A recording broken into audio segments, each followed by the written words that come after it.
ঘরে কে কথা বলছিল?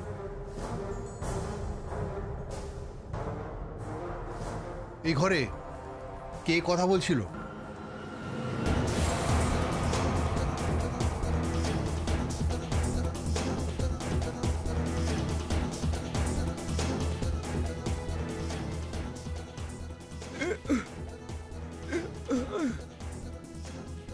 কেউ কথা বলেনি, কিন্তু আমি স্পষ্ট এই ঘর থেকে মহিলা কণ্ঠস্বর শুনতে পেয়েছি। ঝিল, আরে যশোর, কি হলোটা কি? হ্যাঁ, রাত দুপুরে অশান্তি করছো কেন? দিদি ওই 5 লিটার আরেকবার চালাও তো।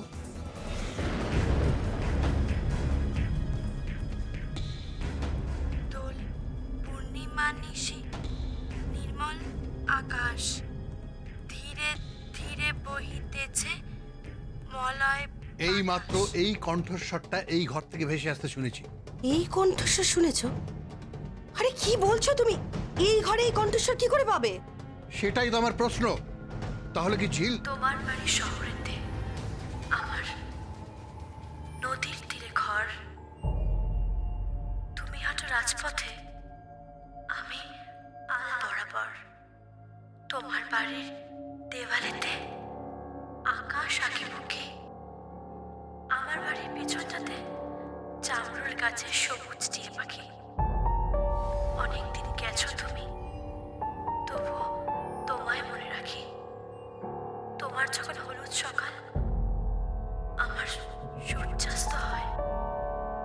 তোমার ভিড়ের উত্তমতা, আমার একলা থাকার ভয়। তোমার স্ত্রী, তোমার ছেলে, তোমার পরিবার, এখনো আমার প্রদীপ জ্বলে, খোলা থাকে দ্বার। বাঁশবনেতে একলা কাঁদি, জ্যোৎস্না মাখামাখি। কে? কার কণ্ঠস্বর?